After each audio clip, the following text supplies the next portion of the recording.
అప్పుడు నేను ఆ టైంలో 11 గంటలకి ఎప్పేర్ అవ్వాలి 25వ తారీఖు అంటే నేను 10 గంటలకి నేను ఒక రిప్లై ఇచ్చాను, ఇలా కుదురుతుందా అని. ఒక 20 నిమిషాల్లో 20-30 మినిట్స్లో వాటి వచ్చారు. ఆ మీడియా ఎవరంటే ఏబిఎన్, మహా, మన గ్రేట్ TV5 వాళ్ళే అంటలేదు, ఇంకా వేరే వాళ్ళు కూడా వచ్చారు. ఆ టైంలో నేను లేను,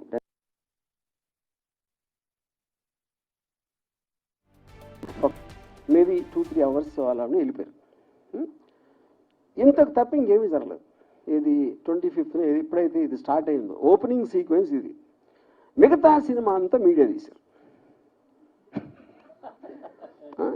నన్ను సెంట్రల్ క్యారెక్టర్ పెట్టి వాళ్ళు స్క్రిప్ట్ రాసేసి ఏంటి దాంట్లో కొన్ని కీలక సన్నివేశాలు RGB గోడ దూకి పారిపోయాడు, మనసంగేం దాక్కున్నాడు, లేకపోతే కోయంబత్తూరులో ఉన్నాడు, కేరళలో ఉన్నాడు, ఇక్కడ ఉన్నాడు, అక్కడ ఉన్నాడు. 6 టీములు గాలిస్తున్నాయి, జల్లెడ పడుతున్నాయి, ఇవన్నీ పెట్టారు హెడ్డింగ్స్. ఇప్పుడు నా క్వశ్చన్ ఏంటంటే చాలా కామన్ సెన్సికల్ పాయింట్ దీంట్లో. ఇద్దరు పార్టీలు ఉంది అక్కడ, ఒకళ్ళు అరెస్ట్ చేయడానికి వచ్చారు, ఒకళ్ళు అరెస్ట్ చేయాల్సి ఉంది. ఇప్పుడు దీంట్లో ఫస్ట్ అరెస్ట్ చేయడానికి వస్తే ఎవరైనా ఏం చేస్తారు, డెన్లోకి వస్తారు. అది నా ప్లేస్ కాబట్టి పోలీసులు వచ్చారా రాలేదు, అది ఓకే, వాళ్ళ కారణాలు వాళ్ళకు ఉండొచ్చు. వీళ్ళు అడిగారా ఎందుకు వెళ్ళట్లేదు లోపలి కానీ అడగల. నేను ఇంతవరకు ఇలా పోలీసు మాట్లాడింది విన్నాను, ఇలా అవుతుంది, టీములు ఫామ్ చేసాం, అన్ని కేసులు చెప్తారు కదా, క్రిమినల్ కేసులు ఇన్ని టీమ్స్ ఫలానా వాడిని ఎతుకుతున్నాయని వాళ్ళు చెప్పారా చెప్పలా. నార్మల్ ఆస్పెక్ట్లో డెన్లోకి లేకపోతే నాకు క్లోజ్ ఫ్రెండ్స్, నా పార్ట్నరు, నా ఫ్రెండు, నా ఫ్యామిలీ, మా సిస్టరు వాళ్ళ దగ్గరికి వెళ్ళాలి. అక్కడ దొరకపోతేనే నెక్స్ట్ వైడింగ్ చేస్తారు. ఇవన్నీ వదిలేసి వైడింగ్ చేయడం అంటే అసలు ఏమన్నా అర్థం ఉందా? అది ఎవరు అర్థం? పోలీసులు కంప్లీట్ వాళ్ళు చెప్పలేదు మేము చేస్తున్నామని. స్క్రీన్ ప్లే మొత్తం, స్క్రీన్ దర్శకత్వం, పాటలు, మాటలు, బ్యాక్గ్రౌండ్ మ్యూజిక్ అంతా చేసింది మీడియా. అప్పుడు దీంట్లో లార్జర్ పాయింట్ ఏంటంటే నా కేసు ఒకసారి పక్కన పెడితే నేను ఒక చిన్న ఎగ్జాంపుల్ ఇస్తాను. అర్వింగ్ వాలెస్ అని ఒక చాలా ఫేమస్ రైటరు ఆల్ మైటీ అని ఒక బుక్ రాశారు. ఫ్యామిలీ, మా సిస్టరు వాళ్ళ దగ్గరికి వెళ్ళాలి. అక్కడ దొరకపోతేనే నెక్స్ట్ వైడింగ్ చేస్తారు. ఇవన్నీ వదిలేసి వైడింగ్ చేయడం అంటే అసలు ఏమన్నా అర్థం ఉందా? అది ఎవరు అర్థం? పోలీసులు కంప్లీట్ వాళ్ళు చెప్పలేదు మేము చేస్తున్నామని. స్క్రీన్ ప్లే మొత్తం, స్క్రీన్ ప్లే దర్శకత్వం, పాటలు, మాటలు, బ్యాక్గ్రౌండ్ మ్యూజిక్ అంతా చేసింది మీడియా. అప్పుడు దీంట్లో లార్జర్ పాయింట్ ఏంటంటే నా కేసు ఒకసారి పక్కన పెడితే నేను ఒక చిన్న ఎగ్జాంపుల్ ఇస్తాను. అర్వింగ్ వాలెస్ అని ఒక చాలా ఫేమస్ రైటరు ఆల్ మైటీ అని ఒక బుక్ రాశారు 70s, 1975 ఎప్పుడు. అదేంటంటే న్యూస్ పేపర్ ఇండస్ట్రీలో పర్టికులర్ న్యూస్ పేపర్ ఓనర్ తను అన్ని సృష్టించగల ఉన్న న్యూస్, మన న్యూస్లో స్పెషాలిటీ ఉంటుంది, మన పేపర్లో ఒక యూనిక్ ఎగ్జాంపుల్ ఇందాక ఇచ్చాను. మన దగ్గర అప్పుడు ఎలా అవుతాయి, మన దగ్గరే మనమే సృష్టించాలి అని ఇన్సిడెంట్లు క్రియేట్ చేసి ఆ ఒక్క పేపర్లోనే ఇన్సిడెంట్లు వచ్చాయి. ఇన్సిడెంట్ క్రియేట్ చేసింది కూడా ఇతనే.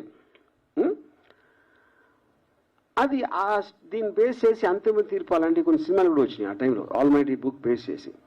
కానీ ఇప్పుడు ఒక ఎక్స్ట్రాడినరీ అడ్వాన్స్మెంట్ ఏమైపోయిందంటే న్యూస్ సృష్టించగల ఉన్న న్యూస్ని మీరు వేరే చూపించాలి. అది మనం ఇప్పుడు డెవలప్మెంట్ అయ్యింది అది. సో దానికి ఎగ్జాంపుల్ ఇందాక ఇచ్చాను అది. ఇప్పుడు కమింగ్ టు ద కేస్, ఇప్పుడు ఇది నా ఒక్కటిదే కాకుండా ఐ ఫీల్ ఇప్పుడు లా అనేది ఎప్పుడో సంవత్సరాల క్రితం ఎప్పుడు చేస్తారు. లాకి టెక్నాలజికల్ అడ్వాన్స్మెంట్కి, సోషల్ అడ్వాన్స్మెంట్కి ఆల్వేస్ ఒక చిన్న గ్యాప్ ఉంటుంది. ఆ గ్యాప్ ఎందుకు ఉంటుందంటే మీరు సృష్టించినప్పుడు ఉన్న కండిషన్స్, టెక్నాలజీ వేరవచ్చు. ఇప్పుడు అది మారిపోయింది కాబట్టి దాన్ని ఎలా కవర్ చేస్తుందని ఒక వేగ్నెస్ వచ్చేస్తుంది లాలో. సైబర్ దాంట్లో అది ప్రాబ్లం. సోషల్ మీడియా ఎప్పుడు వచ్చింది, లేకపోతే లైవ్ స్ట్రీమింగ్ ఇలాంటివి వచ్చినప్పుడు ఏ విధంగా దాన్ని ఎనాక్ట్ చేయాలనేది చాలా కష్టమైపోతుంది. అది చెప్తాం. అప్పుడు ఎవరి దృష్టిలో ఇప్పుడు టూ మచ్ చేయకూడదు అని వింటాం మనం. టూ మచ్ అంటే ఏంటి అసలు? ఎవరి అది ఏమో డెఫినేషన్ ఉంటుందా డిక్షనరీ? డొనాల్డ్ ట్రంప్ కమలా హ్యారిస్కి షవరింగ్ చేస్తున్నాడు, గుండు చేస్తున్నాడు. అది నా ఆ డిఫరెన్స్ ఉంటుంది కదా ఇప్పుడు. ఎందుకంటే మనుషులు అన్నాక వేరే వేరే సెన్సిబిలిటీస్ ఉంటాయి, వేరే వేరే వేరే ఆలోచన దృక్పథం ఉంటుంది, వేరే వేరే ఐక్యూ లెవెల్స్ ఉంటాయి, ఎడ్యుకేషన్ లెవెల్ వేరే ఉంటుంది. అప్పుడు అందరికీ కామన్ చేసి ఇది టూ మచ్ అది 3 మచ్ అని ఎలా చెప్తారు? ఇప్పుడు ఉదాహరణకి నేను 2 days బ్యాక్ ఒక మీమ్ పెట్టాను. డొనాల్డ్ ట్రంప్ కమలా హ్యారిస్కి షవరింగ్ చేస్తున్నాడు, గుండు చేస్తున్నాడు. అది నాకేమనిపించింది, నాకు వచ్చినప్పుడు ఆర్టిఫిషియల్ ఇంటెలిజెన్స్ జనరేటెడ్ ఇది ఎంత ఘోరంగా వాడగొట్టాడు ఎలక్షన్లో అనేది దానికి ఒక ఆర్టిస్టిక్, ఒక కామికల్ క్యారికేచరిస్ ఎక్స్ప్రెషన్. ఇది నేను ట్విట్టర్లో పెడితే ఒకడు, ఏంట్రా డొనాల్డ్ ట్రంప్ మంగోడు అంటున్నావు నువ్వు అంటాడు ఒకడు. ఇంకోడేమో అంటే స్త్రీ జాతి అంటే అంత నీచమైపోయిందా, స్త్రీకి గుండు కొట్టిస్తున్నావా అంటాడు ఒకడు. అంటే నేను ఎందుకు ఇస్తున్నానంటే ఎగ్జాంపుల్, అన్ని రకాలుగా మీరు ఒకే దాన్ని అన్ని దుక్కుదాలతో చూడొచ్చు. అప్పుడు చేసినోడు, ఫార్వర్డ్ చేసినోడు, రిసీవ్ చేసుకున్నోడు ఎవడికి ఎలా ఎఫెక్ట్ అవుతుందని ఎలా నిర్ణయిస్తారు? అప్పుడేంటి కార్టూన్ మీరు నవ్వించడానికి పెట్టారా ఏదో? అంటే ఇప్పుడు సోషల్ మీడియాకి మెయిన్ స్ట్రీమ్ మీడియాకి కొన్ని డిఫరెన్స్ ఏంటి? సోషల్ మీడియాలో ఎవడెవడో చేస్తూ ఉంటాడు, అప్పటికప్పుడు ఆడికి మూడు వచ్చింది, ఆడు తాగేసి ఉండొచ్చు, లేకపోతే ఆడు ఆ టైంలో ఆడికి అర్థం అవ్వకుండా అవ్వచ్చు, ఇంకేం పని లేదు కాబట్టి ఏదో చేయటానికి పెట్టాడు. ఇలాంటి రకరకాలు ఉన్నాయి. It is not possible to దాన్ని రెగ్యులేట్ చేయటం అనేది. ఎందుకు పాసిబుల్ కాదంటే వేలల్లో ఉంటాయి. కానీ డేంజరస్ ఏంటంటే సోషల్ మీడియా కన్నా ఎక్కువ మెయిన్ స్ట్రీమ్ మీడియా. ఎందుకంటే మెయిన్ స్ట్రీమ్ మీడియాకి ఒక పేరు ఉంటుంది, ఒక రిజిస్టర్డ్ కంపెనీ ఉంటుంది. అప్పుడేంటి ఇలా మంచి అంతా ఒక చిన్న బిల్డప్ ఇచ్చి వాళ్ళకి ఒక ఆఫీసు, స్టాఫ్, యూనిట్ అందరూ ఉంటారు కాబట్టి ఎంతో కొంత సీరియస్గా తీసుకోవాలి అనే ఒక సైకలాజికల్ ఫీలింగ్ ఉంటుంది సోషల్ మీడియాలో వచ్చిన పోస్ట్కి, మెయిన్ స్ట్రీమ్లోకి వచ్చిన న్యూస్కి. కానీ ఇప్పుడు ఏమవుతుందంటే, ఇప్పుడు మెయిన్ స్ట్రీమ్ మీడియాకి లెక్చర్ ఇచ్చే ఉద్దేశం నాది కాదు, but I'm just trying to point out that point. అప్పుడు నాకు లాలో ఉన్న ప్రొవిజన్స్ తోటి నేను ఒక రిప్లై పెట్టాను, ఇందాక నేను చెప్పినట్టు. నాకు దానికి రిప్లై రాలా, ఫర్ వాట్ ఎవర్ రీజన్స్. ఆ రీజన్స్ నాకు తెలియదు రిప్లై రావడం. అప్పుడు నన్ను కోట్ చేస్తా, నా ఎదురు వస్తే తిత్తి తీస్తా, నాతో పెట్టుకుంటే నన్ను టచ్ చేసి చూడు అని నా మొహాన్ని పెట్టి నన్ను కోట్ చేయడం చేస్తున్నారు. ఇది మెయిన్ స్ట్రీమ్ మీడియా అని చెప్పేది. అంటే ఇప్పుడు దాని నుంచి ఏంటి, నన్ను కోట్ చేస్తున్నారు. అక్కడ లాలో ఒకటి ఇదేంటంటే, మీరు పెట్టిన దానికి ఏ ఉద్దేశంతో పెట్టారు అనేది ఒక చాలా కీలకమైన పాయింట్. అది intention of posting it and the motive behind it. ఇప్పుడు ఫర్ ఎగ్జాంపుల్ ఒక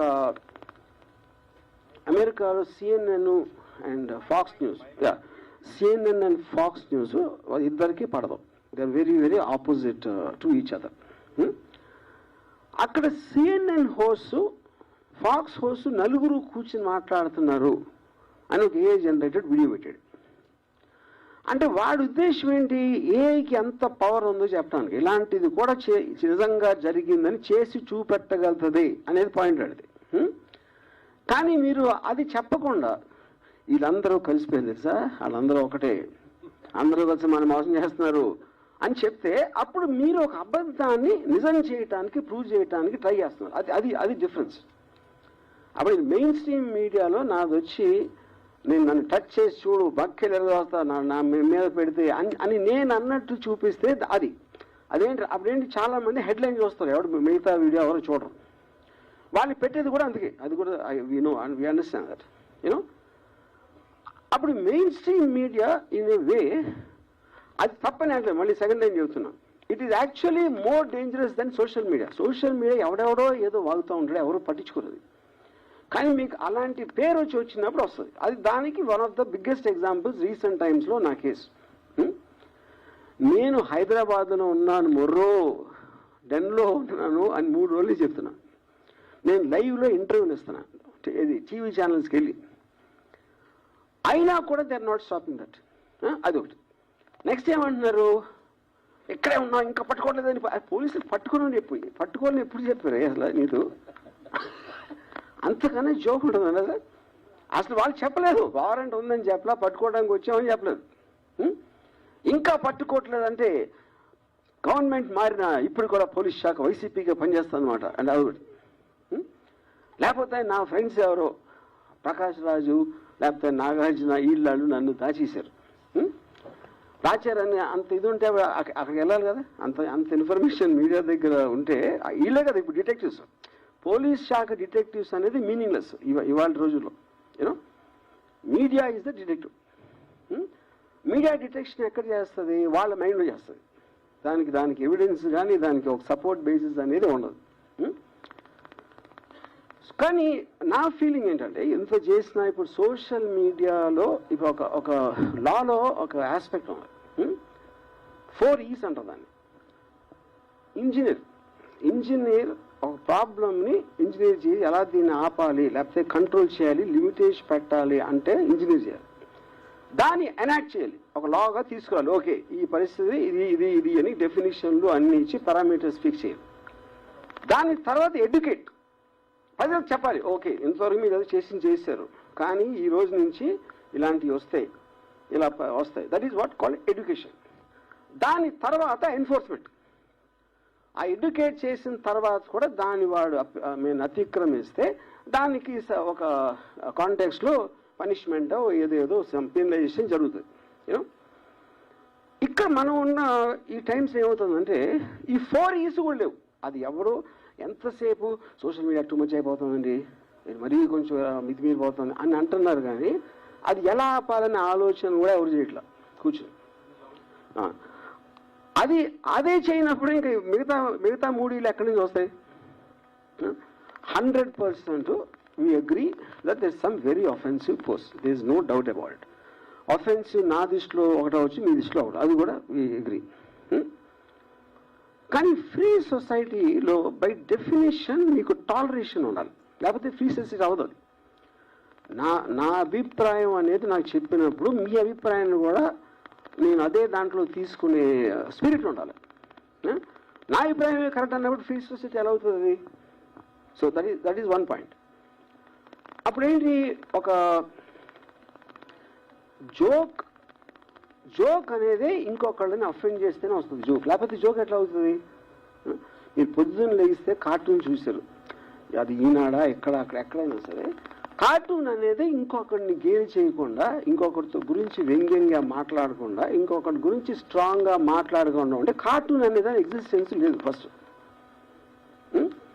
ఇప్పుడు చాలా పాత రోజుల్లో 60s 70s జార్జ్ వెల్ అని ఒక చాలా famous writer is a Pulitzer Prize winner Animal Farm అని ఒక బుక్ రాశాడు దాంట్లో తన ఉద్దేశంలో కమ్యూనిజంకి డెమోక్రసీకి ఉన్న డిఫరెన్స్లో తను ఏం చెప్పాడంటే ఒక ఫామ్ క్రియేట్ చేసి దాంట్లో జంతువుల్ని ఈచ్ ఐడియాలజీకి పెట్టాడు గాడిద ఒక ఐడియాలజీ గుర్రం పంది గొర్రె ఇలాంటి డిఫరెంట్ ఐడియాలజీ అప్పుడు ఆ ఫామ్ అనేది ఒక కంట్రీ అయ్యి మనుషులు యానిమల్స్ అయినప్పుడు ఎలా ఉంటుంది అనేది అది అతని ఉద్దేశం అది హైలీ రెస్పెక్టెడ్ బుక్ ఆ బుక్ అని ఇవాళ ఎవరైనా రాసి ఉంటే అది కాకుండా నా కాసు నీదంటావా నా కంట్రీని గుర్రం అంటావా నా కంట్రీని గాడిద అంటావా మొత్తం అందరూ కొట్టుకుంటారు మొత్తం సోషల్ మీడియా మొత్తం ఆ బుక్ని బ్యాన్ చేయాలి అది చేయాలని మొదలు పెడతారు you know so coming back to the same thing what is set tolerance of the other persons manner of you ఇప్పుడు నా గురించి ఎన్నో మీమ్స్ పెడతారు నేను ఒక ట్వీట్ పెడితే 90% నా మీద బ్యాడ్ థింగ్స్ చెప్తారు అది బూతులు తట్టచ్చా మా ఫ్యామిలీ మీద అనొచ్చా అదా ఏదో ఒకటి సోషల్ మీడియా అంటేనే చేసేది అది మొత్తం అన్ని చోట్ల అందరూ నేను చెప్పేది ఒకళ్ళిద్దరు కాదు అప్పుడు వాటిని మీరు రిస్ట్రిక్ట్ చేయలేరు కాబట్టే ఇందాక చెప్పింది సీరియస్గా తీసుకోవట్లేదు America is not able to control మొత్తం 2024 ఎలక్షన్లో total thing was on memes ఇప్పుడు డొనాల్డ్ ట్రంప్ ట్రయల్ జరుగుతూ ఉంటే ఆల్విన్ బ్రాగ్ అని attorney general of United states Trump ఒక మీమ్ పెట్టాడు ఆల్విన్ బ్రాగ్ ఉంటే వెనకాల నుంచి బేస్బాల్ బ్యాట్ తోటి తల మీద కొడుతున్నట్టు పెట్టాడు ఇది తన ఓన్ ట్విట్టర్లో అది ఆ తర్వాత అమెరికన్ ప్రెసిడెంట్ అయిపోయాడు అది వేరే విషయం దాని తర్వాత సో ఇప్పుడు దీనికి ఒక చిన్న కనెక్షన్ ఏముంటుందంటే సినిమా సెన్సార్ బోర్డు ఎందుకు ఉంది? 1952 సినిమాటోగ్రాఫ్ యాక్ట్లో వాళ్ళు అప్పుడు ఫీల్ అయింది ఏంటంటే, ఒక powerful medium imagery, dialogue, video వీటితోటి బయటకు వస్తే అఫెండ్ అవ్వచ్చు, లేకపోతే ఇది అవ్వచ్చు, అదవచ్చు అని ఇలాంటి అన్ని అనుకుని ప్రతిదీ ఒక బోర్డు చూసి డిసైడ్ చేసి సర్టిఫికేషన్ ఇచ్చేయాలి. ఆ టైంలో మీకు టీవీ లేదు, సోషల్ మీడియా లేదు, ఇంటర్నెట్ లేదు, శాటిలైట్ టీవీ లేదు, ఏమీ లేనప్పుడు వచ్చిన యాక్టర్. అందుకని దీన్ని ఏం చేయాలో తెలియక దీన్ని వదిలేస్తున్నారు. ఓటీటీ లైవ్ చూపిస్తారు, లైవ్ స్ట్రీమ్లో బూతులు తిడతా ఉంటారు, పాలిటీషియన్స్ బూతులు తిడతా ఉంటారు, మెయిన్ స్ట్రీమ్ లివింగ్ రూమ్లో పిల్లలు ఉన్నప్పుడు. అది ఎందుకంటే మీకు సెకండ్ బై సెకండ్ వెళ్ళిపోతూ ఉంటే మీరు చెప్పేది బయటికి, దాన్ని ఎలా సెన్సార్ చేస్తారు?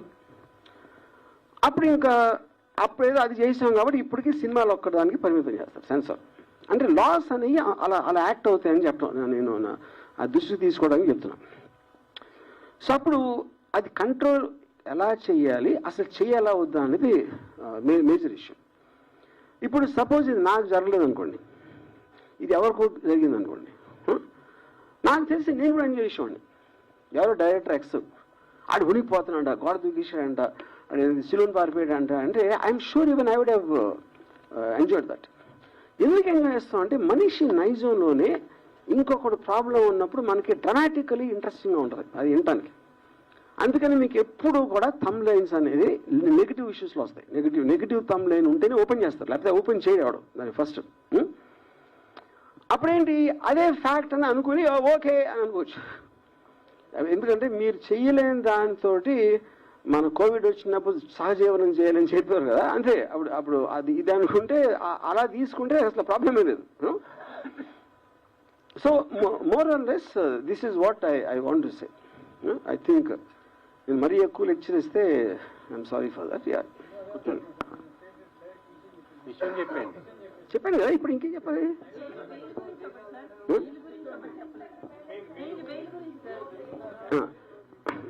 కాదండి, ఇప్పుడే బెయిల్ ఏ పరిస్థితుల్లో వేస్తారు అని చెప్పారు ఆల్రెడీ. అది వినలేదా మీరు?